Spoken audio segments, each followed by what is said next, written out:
우리 교회 주보회야 설교자 김영신 목사, 오늘 설교 본문 사도행전 3장 22절로 24절, 설교 제목 모세와 같은 선지자, 이렇게 기록되어 있습니다마는 사도행전 3장에 나오는 이 모임 가운데 지금 어떤 일이 일어나고 있는가 하는 그런 저들이 만들었을 법칙한 그런 주보 말입니다. 설교자가 누구며 설교 본문이 무엇이며 그의 설교의 제목은 무엇이었을까라고 한번 생각해 봤으면 좋겠습니다. 우리가 육하 원칙이라고 하죠. 누가, 언제, 어디서, 무엇을, 그리고 어떻게, 왜, who, when, where, what, 그리고 how and why. 여러분, 지금 누가 언제 어디서 뭘 하고 있는 거죠? 지금 이 사람들은 누구죠? 우리가 읽은 본문 언제죠? 어디서 뭘 하고 있는 거죠? 하나하나 좀 생각해 보면 좋겠습니다. 첫 번째, 누가, who. 지금 누가 하는 말입니까? 설교자는 누굽니까? 베드로입니다. 그런데 지금 베드로가 왜 어떤 사람들에게 지금 이 설교를 하고 있는 거죠? 제 얼굴 보면 답이 안 나옵니다. 성경 보셔야 답이 나옵니다. 베드로와 요한이 지금 기도할 시간이 되어서 성전에 기도하러 들어가다가 성전 미문에 앉아있는 Beautiful Gate라고 불려지는 그 미문에 앉아있는 안진뱅이를 보고 은과 금은 내게 없거니와 내게 있는 이것을 너에게 주노니. 내게 있는 이것이 뭐예요? 예수 그리스도의 이름. 내게 있는 이것을 너에게 주노니 나사렛 예수 그리스도의 이름으로 일어나 걸으라. 안진뱅이의 오른손을 잡아서 일으켰는데 안진뱅이가 일어났습니다.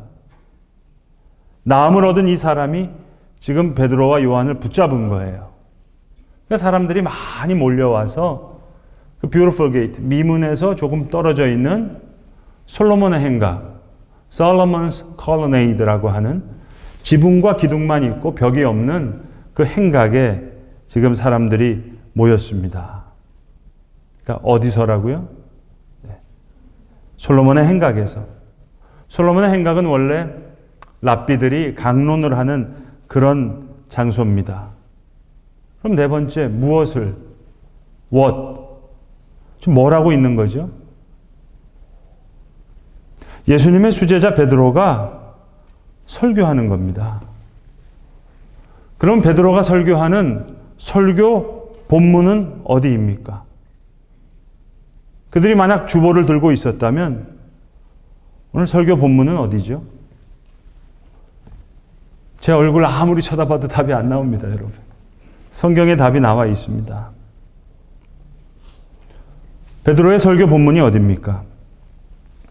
사실은 베드로는 설교 중에 인용하는 성경 구절이 많습니다.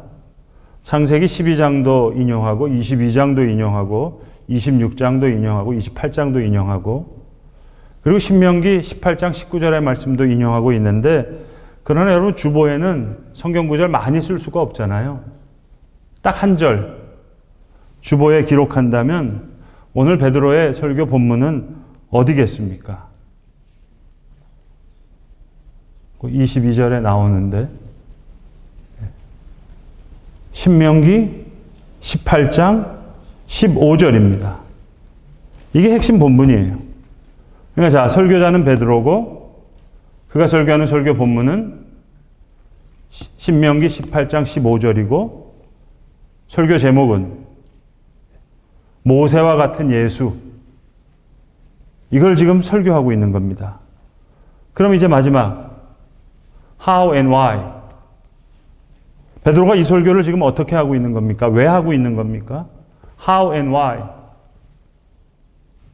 베드로와 요한이 안진뱅기를 일으켰더니 사람들이 지금 베드로와 요한을 주목하거든요.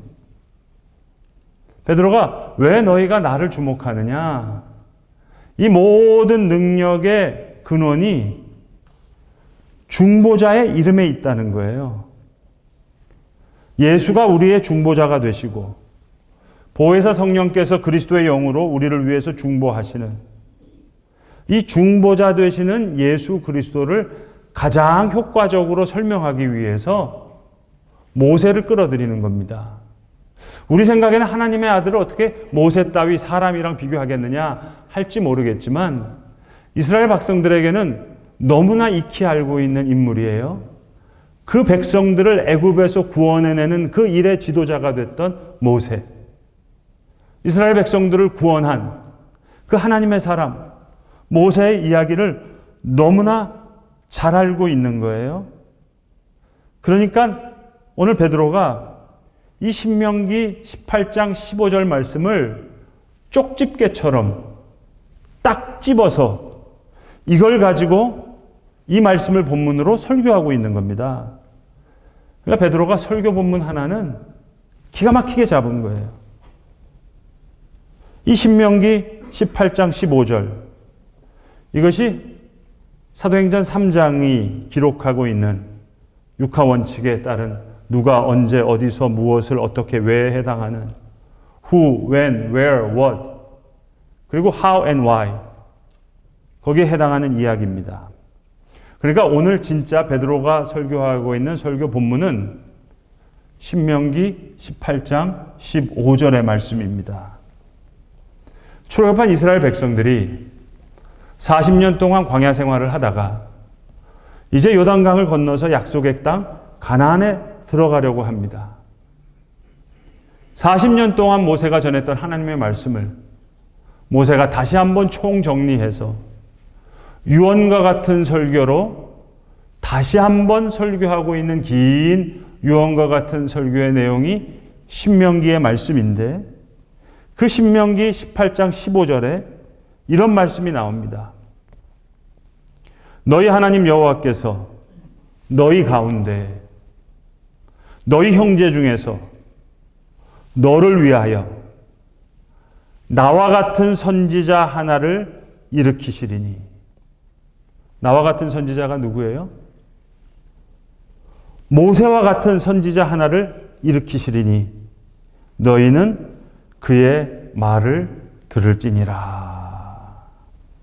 출애굽의 구원의 역사에 하나님께서 쓰셨던 이스라엘 백성들을 인도했던 모세의 예수님의 모습이 감춰져 있다는 얘기예요. 자, 예컨대 말씀드리면 출애굽기 32장, 33장, 34장에 보시면 모세가 시내산에 올라갔다 내려왔다 다시 올라갔다 내려옵니다. 하나님과 대면하여서 말씀을 들어요. 이 시내산에 모세가 오르락 내리락 하는 모습이 하나님의 아들 예수 그리스도께서 이 땅에 오셨다가 다시 부활 승천하시고 다시 우리에게 진정한 만왕의 왕으로 오시는 그 예수님의 모습을 계시하는 감춰진 기록된 계시의 말씀입니다. 자, 예컨대 출애굽기 32장에 보시면 지금 모세는 시내산에서 하나님과 대면하여 하나님의 음성을 직접 듣고 있어요. 하나님을 직접 대면해서 직접 음성을 들었던 이 모세와 같은 일들은 전무후무한 일이었습니다. 모세 이전에도 이러한 사람이 없었고 모세 이후에도 이런 사람이 없어요. 하나님과 직접 대면해서 하나님의 음성을 직접 듣고 있어요. 하나님께서 사랑하는 백성에게 전하고시고자 하는 그 모든 규례와 말씀을 그가 듣고 있는데 이 산 아래에 있는 이스라엘 백성들은 지금 아론과 함께 금송아지를 만들고 있단 말입니다. 이 일이 얼마나 심각한 문제인고 하니 그 언약의 말씀을 받았던 그 돌판을 깨트리게 될 만큼 심각한 일이 출애굽기 32장에 일어납니다. 그리고 이어지는 출애굽기 33장에 이제 하나님의 마음이 아주 싸늘해지셨어요. 하나님 마음이 얼마나 냉랭한지 몰라요. 이제 이스라엘 백성들을 떠나시겠다는 거예요. 내가 약속을 했으니 너희가 가나안 땅에 들어가게는 해주겠다. 전쟁에 승리하게는 해주겠다. 그러나 나는 너희와 함께 동행하지 않을 거야. 하나님이 등을 돌리십니다. 아주 쌀쌀해지셨어요. 바로 이때 출애굽기 33장에서 모세가 중보자의 모습으로 하나님 앞에 목숨을 걸고 이스라엘 백성들을 위해서 간구하는 거예요. 하나님, 제 이름을 생명책에 지워버리시더라도 그건 안 됩니다. 하나님이 아주 난처해지신 거예요. 모세만 없다면 하나님 원하시는 생각대로 하면 되는데, 사랑하는 모세가 지금 바짓가랑이를 지금 끌고 붙잡고 있는 거예요. 이 중보자의 모습, 그 싸늘했던 하나님의 모습이 녹아내리는 거예요. 하나님께서 마음을 바꾸시는 거예요. 하나님이 우리를 향한 마음이 그와 같으실지도 모르겠어요. 싸늘해지셨어요. 냉랭해지셨어요. 함께하고 싶지 않아요. 그런데 하나님의 독생자 예수 그리스도가 그의 보혈을 흘리시면서 우리를 위해서 중보하시는 거예요. 하나님의 입장이 난처해지셨어요. 독생자 예수 그리스도의 중보만 없었으면 하나님 마음대로 하실 수 있는 일인데, 하나님 너무나 사랑하는 독생자, 그의 아들이 지금 우리를 위해서 중보하시는 거예요. 이 중보자로 인해 우리는 하나님의 사랑과 은혜를 다시 얻게 되는 겁니다. 그래서 출애굽기 34장에 보시면 모세가 다시 시내산에 올라가서 다시 언약의 돌판을 새겨서 내려오잖아요. 마치 예수님께서 십자가에 달리신 후에 부활하시고 승천하셔서 하나님 아버지 보좌 우편에 계시다가 우리가 거할 처소를 예비하시고 우리에게 다시 오실 때는 고난받는 종의 모습으로 오시는 게 아니에요. 이제는 왕과 같은 모습으로 오세요. 마찬가지로 모세가 34장 후반부에 보시면 얼굴이 환해가지고 광채가 나서 내려오잖아요. 사람들이 모세의 얼굴을 볼 수가 없습니다. 그래서 수건으로 모세의 얼굴을 동여매는 거예요. 자, 이렇게 베일에 감추어진 이 말씀도 이제 예수 그리스도 안에서 드러나는 겁니다. 계시되는 겁니다. 그러니까 이 모세와 같은 선지자로 우리에게 오신 예수 그리스도. 우리 하나님의 아들인데 무슨 모세랑 비교할 필요가 있나 하실지 모르겠지만 이건 너무나 효과적인 얘기예요. 이스라엘 백성들에겐 모세와 같은 구원자, 모세와 같은 중보자, 그러면 저들의 마음속에는 쏙쏙 박히는 말씀입니다. 그래서 지금 베드로가 말하는 거예요. 은과 금은 내게 없거니와 내게 있는 이것을 너에게 주노니. 베드로와 요한이 가지고 있는 게 지금 뭐예요? 은과 금만 없는 게 아니에요. 안진뱅이에게 동냥할 그 돈도 없어요. 아무것도 없어요. 예수의 이름 외에는 아무것도 없던, 물고기 잡던 어부예요. 예수님이 계셨을 때는 예수님을 따라다니는 제자였는데 지금은 예수님도 계시지 않아요. 그들을 떠났어요.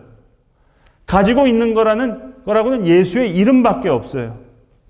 그 예수의 이름이 베드로와 요한에게 있는 거예요. 그러니까 은과 금은 내게 없거니와 내게 있는 이것을 너에게 주노니, 곧 나사렛 예수 그리스도의 이름으로 일어나 걸으라. 사랑하는 성도 여러분, 우리에게 있는 건 예수 그리스도의 이름이에요. 은과 금은 내게 없거니와 내게 있는 것으로 너에게 주노니. 예수 그리스도의 이름으로 일어나 걸으라. 베드로와 요한의 능력이 아닙니다. 이것이 중보자의 능력이에요. 이것이 중보자의 은혜예요. 이것이 중보자의 사랑이에요. 은과 금이 나의 힘이 아니라 내게 있는 예수의 이름이 나의 힘인 거예요. 하나님의 아들이라는 얘기가 아니라 중보자라는 얘기예요. 이것은 무슨 주문이 아닙니다, 여러분. 나무아비타불 같은 연불이 아닙니다. 중보자이기 때문에 예수의 이름에 힘이 있는 거예요. 그래서 우리는 찬송 부르잖아요. 고통의 멍에 벗으려고 예수께로 나옵니다. 자유와 기쁨 베푸시는 주께로 옵니다. 예수의 이름 앞에 나오는 거예요. 낭패와 실망 당한 뒤에 예수께로 나옵니다. 십자가 은혜 받으려고. 예수의 이름에 십자가의 은혜가 있는 거예요. 교만한 마음을 내버리고 예수께로 나옵니다. 복되신 말씀 따르려고 주께로 옵니다.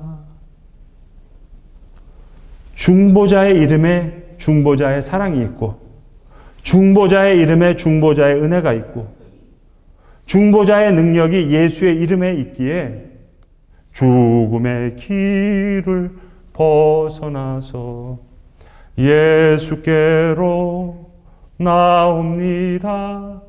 영원한 집을 바라보고 주께로 옵니다. 예수의 이름으로 나오는 거예요.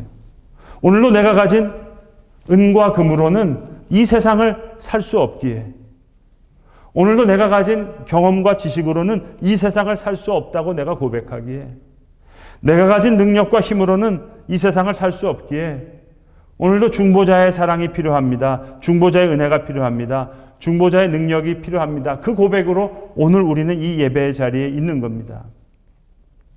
여러분, 구약 성경을 보시면 제사장들의 옷이 아주 화려하잖아요.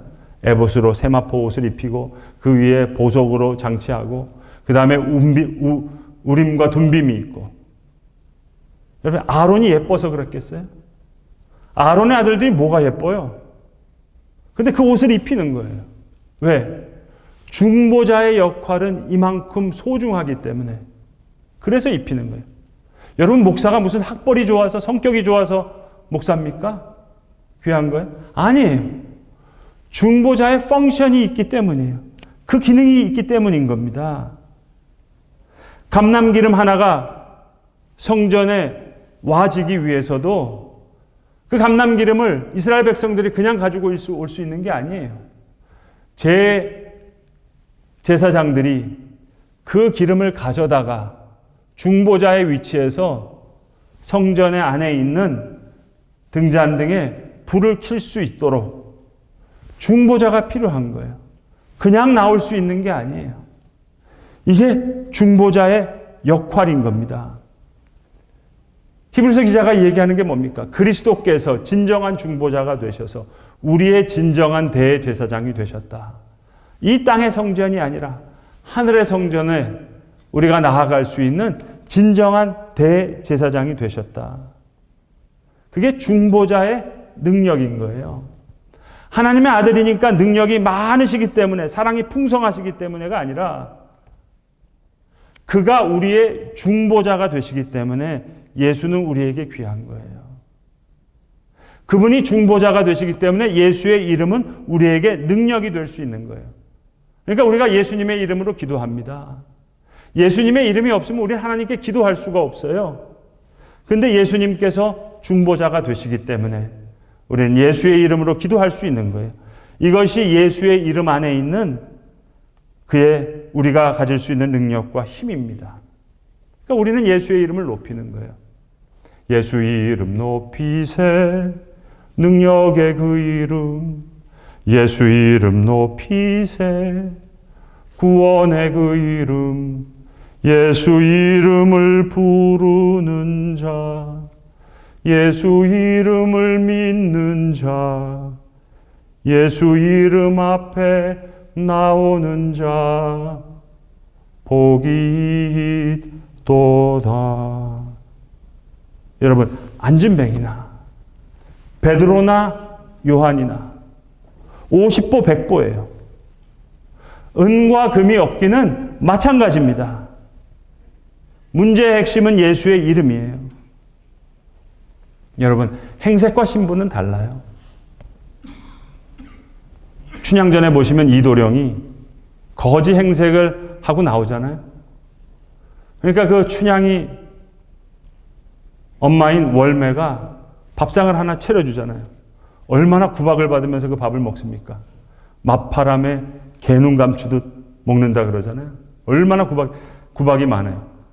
만약에 장모님이 이렇게 대해주면 이거 죽을 것 같은데, 근데 이도령은 태연자약하죠. 왜 그런 거예요?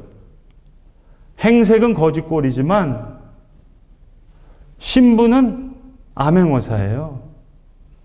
이 속에 마패가 있잖아요.